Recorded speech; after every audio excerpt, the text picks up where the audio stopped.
I can't really say no to that. That's just awesome. Yeah. Who are we kidding? And I know that Jason is wearing a Team Panda sticker. Of course, talking about Mariah Palioko and her car accident, so it's awesome to see the support still happening. Not a flash in the pan, it's a real thing for the Magic community. Yeah, the community awareness and the donations and the visibility is have continued unabated, which is great. Well, we're going to watch these two players do battle here in just a little bit. Joe Lossett sitting at 7-0, as is Jason Abong. For all intents and purposes, this is a top 8 match. Yeah, whoever wins makes it. This is a win and double draw type of match right here. So Lossett here with blue-white control deck that he has played to some success here on the Open Series circuit. Players are probably wondering what exactly his deck list is. He has 4 copies of Detention Spheres, no Planar Cleansings here. And he also has some creatures in the sideboard, 4 copies of Nightfall Spectre, and 3 copies of Archangel of Thune. We're going to have a Syncopate take care of that Elvish Mystic. Pretty proactive sideboard plan from Joe. Yeah, seems to be a big, big fan of that strategy.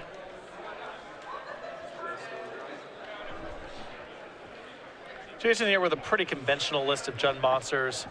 He's gone down to 2 copies of Xenagos to make room for a main deck Chandra. 2 Dreadbore, 2 Mortars. Pretty standard stuff here. Joe's blue-white deck list, not all that typical. We saw some nice one-ofs in his deck. A main deck Annul, a Deicide in the main deck as well. He's also got a main deck Negate. And it doesn't really surprise me too much to see Joe with some kind of funky one-ofs, given that his Miracles deck that he's so well known for starts Red Blast effects. A Pyroblast and a Red Elemental Blast. It's a little bit different too for this blue-white list, because it doesn't see cards in the same way that Brainstorm decks do. See if Joe maybe has that main deck Negate. He's got another Syncopate. Get that off the table. So these Syncopates working overtime. And Joe only has 2 copies of those. This is a great start here for Joe. You can see Elspeth in hand. He's got a game plan set up here to win this and doing a very good job of fending off Jason's early advances. Temple going to put the top card to the bottom there for the set. And this is a Courser of Crewfix. We'll see if this does resolve. And Joe taking a look at the bit of the alterations on this card. There are some fun pen marks over there. It looks like this is going to get a dissolve. So Lossett will scry yet again. That top card very quickly going to go to the bottom. You have to imagine Joe's just looking for lands here. Yeah, I think he put the main deck Annul on the bottom. And Annul, I believe, very few targets in Jund monsters. Yeah, not too many. Lossett going to play a Hollow Fountain tap to just pass the turn. 1 turn away now from Elspeth. See if he can find the 6th land in time. Pretty easy, uncontested Elspeth, too. There's another Courser. Lossett takes a look at the grip. Another dissolve. So counter your first couple of spells. You have no lands. I think this 6th land's going to come off the top here for Joe. It's a Goblet Shrine. Lossett's going to take 2. He's going to go down to 18. Wonder if it's been this easy all day. 4 counterspell your opponent's first 4 plays. Yep. Playing Elspeth, that's easy. Elevator goes up. Soldiers are going to come into play. We'll bring it back over to Abong, who will draw a card. Still not found a 4th land just yet. This is a Courser, 3rd try. This one will resolve this time. We'll see what the top card will be here in just a moment. That'll be a copy of Pulacrano, so that's not the land he's looking for. Pretty big creature, though. Give it that. No help. Lossett draws a copy of Temple of Silence. It's time to scry. Top card. Let's see where Joe wants to put it. A little unsure at this point. It is number 3 on our Season 3 leaderboard, but he will put it to the bottom. An effective number 2 for the purposes of Season 3. Absolutely. D-Sphere, do you want to take care of that? Rather pick a better spot. Top card there, a copy of Sylvan Caryatid. Abong looks like he's going to deploy a Scavenging Ooze, so that'll come in. But Lossett, no rush right now. Got to be happy in the position he's in. Can use that this year if he needs to. Yeah, I mean, he's just coasting to an Elspeth emblem right now. No rush to do anything. Looks like another copy of D-Sphere rolled off the top. There are some more tokens. So he will have 6 and then 3. So there are your 6, and then we'll have 3 more coming in just a moment, of course. I think we may see Lossett fire off at least one of these Detention Spheres, potentially 2. There's not a lot that can go wrong here. You know, you attack this turn, and Jason, best thing you're probably going to have to a table is like a creature, maybe a removal spell for Elspeth if he gets extremely lucky. Yeah, I actually like this on this particular turn, just firing off the D-Spheres to kill both of the creatures, and then, you know, attacking for 9, and then forcing my opponent to actually have a way to stop that. Right, because if you let Jason untap with this Courser, there's a risk that he finds Black Source of Mana and has Dreadbore or something, and maybe the game gets a little complicated. We'll see if Joe wants to fire off the other one or not. Yeah, I also want to ensure that I'm going to be able to use my Elspeth emblem the next turn. So I don't want any, you know, shenanigans with Gorkland Rampager. So yeah, just get this stuff off the table. Sure, Ooze will eat something and Abong will go up to 21, but that doesn't matter in the grand scheme And you have to imagine that your Elspeth is good to go so long as you leave at least one blocker back for a haste creature. Yeah, in case, Xenagos or something along those lines. And so now in comes 6. Abong's going to go down to 15. Yeah, Xenagos is the one card he has to worry about, and he can only attack with 6 of the creatures because 3 of them are sick, but that's a pretty easy win there for Joe Lossett. I would be surprised if he had to win any easier than that today. I mean, just made a land drive every turn, countered the first 4 spells, played Elspeth, activated Elspeth a couple times, and that was it. Up a game of Blue-Eye Control over Jason Abong playing Jund Monsters. Jund Monsters going to look to have a better game, and we know, as I think everyone does, things get much tougher for Blue-White after sideboard. Well, yes and no. Jason's list is light on action for this matchup. Still a lot to bring in. 3 Magma Spray, 3 Mistcutter Hydra, 2 Mizium Mortars, 2 Dreadbore, 2 copies of Rorikthar, a Golgari Charm, a Rakdos Return, and a Wrath of the Aether. I think the Rakdos Return will certainly come in, the Mistcutter Hydras, the 2 copies of Rorikthar, the Golgari Charm. I don't know if he's going to want to go so deep as to bring in cards like Unravel the Aether or Dreadbore. They have some targets. They're good, not great. But certainly the creatures that are tough to kill are problematic to answer through spells, and the anti-control cards like Rakdos Return will be coming in. Take a look on the other side here for Lossett. We've got 3 copies of Blind Obedience, 2 Dispel, 3 Archangel of Thune, a Pithing Needle, 4 Nightveil Spectre, and 2 copies of Deicide. I think we're going to see some number of Blind Obedience. I'm not sure if it's going to be the full 3, because 3 feels like a lot, but at the same time, you have to imagine that if he chose to play 3, this would be the matchup where he really wants to draw 1. Yeah, and Burn's another matchup where you wouldn't mind drawing multiples. And against Jund Monsters, you know that they're going to be playing with Golgari Charms and Abrupt Decays, so you may not mind drawing the second copy anyway, because the first one might get blown up. Blind Obedience is excellent in this matchup for Joe. The best cards that Jason brings to the table are Xenagos, Stormbreath Dragon, and Mistcutter Hydra.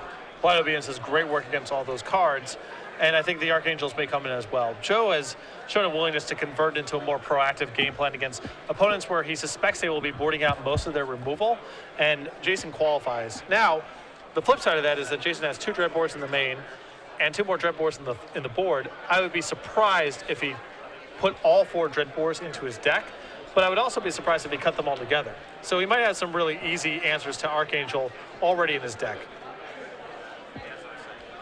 Some more fun questions for everybody here as these players do finish up sideboarding. Patrick, wondering, what is your least favorite deck name of all time? My least favorite deck name of all time? Anyone who calls any iteration of Bug Team America. So there's 2 reasons for this. Number 1 is not a red, white, blue deck. And secondly, the designation of Team America is stupid because there's numerous countries whose flags are red, white, and blue. So you actually, we're on the same page here. I hate when people... It's stupid on 2 levels. Yeah, I hate when people call Blue, White, Red Delver American Delver. Right. Like we're responsible and no one else can play the deck. Right. I despise that. Or that we're the only flag that's red, white, and blue. Yeah, which is just not true. How about United Kingdom Delver or France Delver or a million other countries, It's just insane. I don't get it. Yeah. Every time I see someone submit me an article that says that says American Delver, okay, well, first of all, I'm not printing this, and I have to change it every time to Blue, White, Red Delver. It is infuriating. There are a lot of Americans who view the world through a very American-centric prism, and American Delver is another indicator of that. It's basically Freedom Fries the Magic deck. It's the same thing. I'm also not the biggest fan of Death and Taxes as a deck name, but it's a kind of like a legacy holdover, and I couldn't imagine myself calling that deck like White Weenie mid-range. Yeah, it's one of the, I was kind of on an anti-legacy deck name crusade for a while. I still feel that way a little bit sometimes, but Death and Taxes is at least neutral. It's not actively trying to misinform people in the way that Team America is.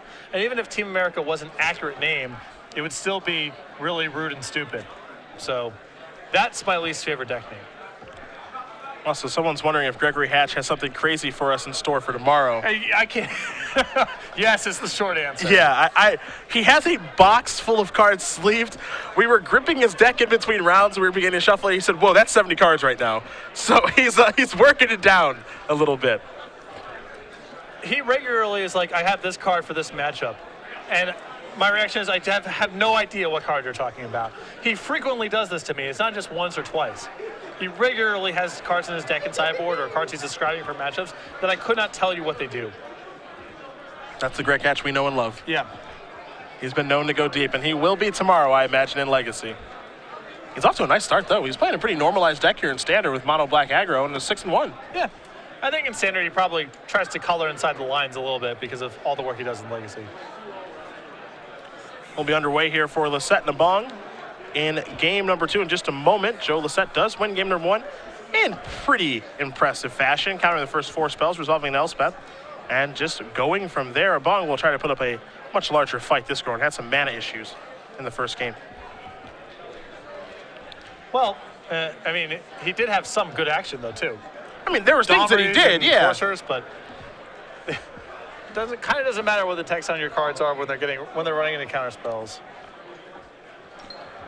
Elvish Mystic to start things off here for Abong, off of an Overgrown Tomb coming to play in tap, so going down to 18 for acceleration. Well, so that's going to have to try to keep up here. And you have to imagine that Abong wants to get out on the front foot pretty quickly. And this is the kind of opening here. Man Accelerate into one of his powerful 3-drops. Especially Domri. Although Joe might be cutting this off preemptively. Hey, Needle going to come into play. We'll see exactly what that Pithing Needle is naming. Could see it named Domri. There's a lot of options. Xenagos as well. And he does go with Domri right away. So here's a Courser of Grufix. Top card will be a Temple of Abandon. Of course, that one's not going to come into play right now, but we'll probably see that on the next turn as Lossett does draw a card here. He does have a copy of Deicide in his hand. That's a pretty juicy target. And Joe got paid off for that preemptive naming there because Domri and a red source of mana were in Jason's hand. Deicide will exile the Courser. Abong will draw that Temple of Abandon. Joe keeping up well so far. Even when Joe can't counterspell you on turn 1, he's still counterspelling you on turn 1. He's finding a way. It's no Force of Will, but it'll do just fine. Blood Crypt going to come into play untapped here for Abong. This is a Gore-Clan Rampager, so there's the first real attacker of the match for Jason. Lossett will untap. Going to take a draw here. You see an island is what he picked up. The most important card here for Joe may be Supreme Verdict on the next turn. Well, we may see a D-Sphere on this turn, and we do. So Joe having answers for everything in this match. This is really funny. Joe just not allowing Jason to ever have a thing. Whatever the thing is, Jason's not allowed to have it. No. Jason had to be feeling there. Oh, all right. I have a turn 2 Domri here. I'm sure at least that's going to work, right? Nope. Abong wanting to play his Chandra Pyromaster that turn. However, only 1 red mana will stop that from happening. So here's an Elvish Mystic. There's the second red mana. Unfortunately for Abong, it comes into play tapped, and he's kind of tipped his hand that he has the Pyromaster. Meanwhile, going to come in with the Mystic, so Lossett's going to go down to 17, but Lossett is now aware that there's a Planeswalker on the horizon. Yeah. And especially bad to show against an opponent who's shown you Pithing Needle. As well as numerous counterspells. Yes.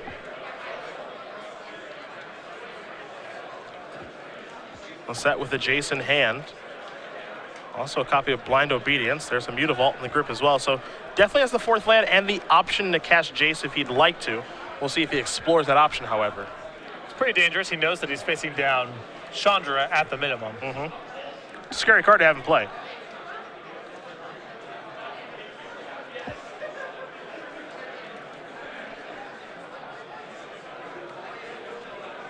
See, Joe's going to take his time here. It's time to go in the tank.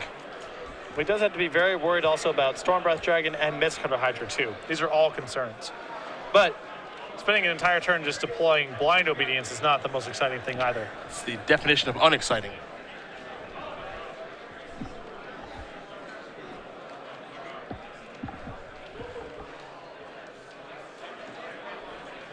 Well, there's Jace, and the question is, are we going up or down? Looks like the elevator is going up. So the Architect of Thought is in play. Abong will draw a card here. Again, we know the Chandra's at the ready. We'll see if he wants to cast it this turn or not. It looks like the answer is yes, he does. So there is the Pyromaster. Of course, that'll start off at 4. Top card will be a Temple of Abandon. Abong has not played a land yet, so this works out well for him. Going to scry with a Temple of Abandon here. Top card will go to the bottom. But Jason, the big issue here is no real pressure. Yeah, you know, this is not great for Joe on the surface of things, but he's got to be pretty thrilled that there wasn't anything that punished him for tapping out for that Jace, particularly a large Mistcutter Hydra. He already knew the Chandra was there, and Jason, yeah, he got an extra card, but Joe can win that kind of battle. Yeah, I think if that's as bad as it gets, you got to be pretty pleased. I think Lossett can probably find a way to beat Chandra at some point, even though, it does provide some card advantage, slowly but surely. And it's certainly something that he will need to address, but overall, not a bad turn if you're on the Lossett side of things.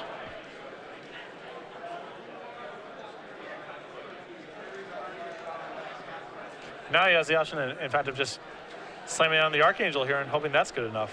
Chances are it could be. Yeah. Lossett. That's 5 mana. That's an Archangel Thune. And this is a card that Joe has been sideboarding in, it seems like, almost against everybody. Yeah. It doesn't seem like it would be at its best in this matchup. Jund Monsters has access to Dreadbore, potentially Ultimate Price.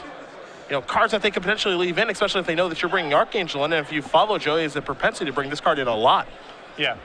No, and if I was in Jason's position, I would probably be leaving in, 2 Dreadbores. Yeah. I wouldn't bring in the extra 4, but, they do answer Planeswalkers. It's versatile. But I wouldn't have a lot of answers in my deck.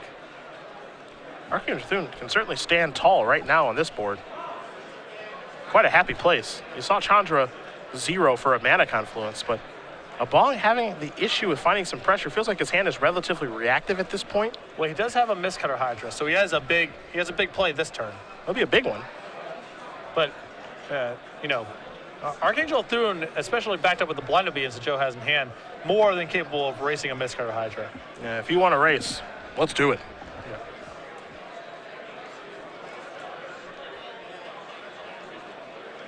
Yeah. Abong weighing his options right now on if racing is appropriate here.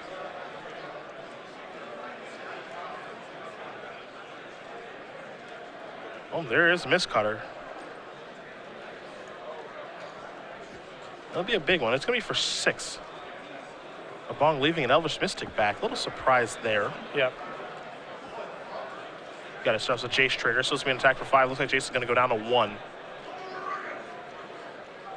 Wonder why we see the Elvish Mystic back on defense. I suppose Mutavault, so it can't finish off Chandra, I guess would be the reasoning. But, you need every point, and the Jace is still in play. Yeah. Because that commits Mistcutter Hydra to Jace again, presumably. Yes. Yeah, so that's Or 2 full turns. Or you're letting Joe look at 3 cards the following turn. Yeah, Either way, it's... I would want that thing off the table if possible.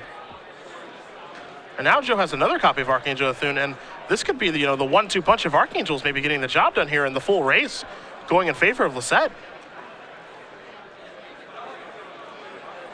Joe will give this some thought, as he's going to take Jace up first. But Lossett's hand right now is a Blind Obedience to negate another Archangel. I'd be hard-pressed not to play that other Archangel. Well, he might just want to play Blind Obedience as an insurance turn and then Archangel next turn. That's the other side of it. Maybe I just play one way. Joe plays one way too. Yeah, give me that Archangel. Let's get into the red zone. Let's get some triggers going. See if he wants to go towards Chandra or the face. We could have a real race here that breaks in favor of Lossett. And it looks like, yeah, I'm going straight to you, Jason. So he's going to gain 3 life and go up to 18. Abong's going to go down to 13, and we got some triggers here. I think next turn, when he can take out Chandra in one shot, maybe he will. Or he may just not even care at all. Mm-hmm. I think we're in a situation he just doesn't care. Daring Abong to do something scary, and as then it goes to the Reveler, is not scary. And you can see why Joe sideboards this way. Trying to slug through these Planeswalkers and Mistcutter Hydras when you're purely reactive, that's a game that Jund Monsters is very well suited to win. Mm-hmm. But just playing stuff onto the board, trying to go turn 4, sweep up your board, turn 5 Archangel, that's a game plan that they're much more poorly suited to fight. Yeah, this proactive approach looks to be a good one here against Jund Monsters after sideboard. We know that Jund Monsters likes to get very reactive. Some players do take a proactive approach, but there are other versions that get very reactive with, Golgari Charm, Abrupt Decay, Rakdos' Return. And the proactive spells that they do have are very expensive. Yeah. Sometimes Sire of Insanity, Rook Thar, Stormbreath Dragon is 5 mana. And a lot of those cards just do not matter anymore in the face of these Archangels. Yep. Looks like Jason has quite a few lands in hand as well, so the Archangel's standing tall on this board. Xenagos is going to come in and make a Satyr token, but you have to imagine Lossett doesn't care about that. Right now, you've got Archangel sitting here at a 5/6. Can actually bounce off of Mistcutter Hydra in combat because Mistcutter will be a 5/6 when it attacks due to Jace. And now Jason's getting really punished for what happened last turn, not pumping that extra mana into the Mistcutter to finish off the Jace.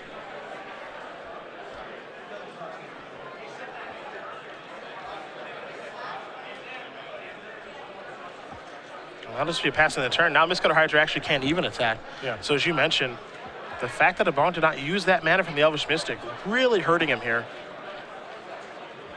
And now we may see Lossett maybe cast a spell here. It looks like a good place to start is Blind Obedience. And if he can trigger this right away, this could get really ugly. You see a Syncopate the card that he has drawn for this turn to go along with the negate.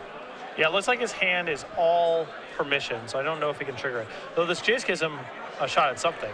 There's a Detention Sphere, he Sphinx's Revelation, and a Plains. And Revelation will do exactly what it needs it to do, which can trigger Archangels. Yeah, that's a lethal attack coming across. It absolutely is. And you have to imagine if you're Lossett, what are you scared of? I don't think anything. If Jason had something here, you would have seen it. Yeah. You know, he would have attacked last turn, he would have used a removal spell on something. Lossett says, all right, I'm going to take these 2 cards. I'm going to let Revelation go.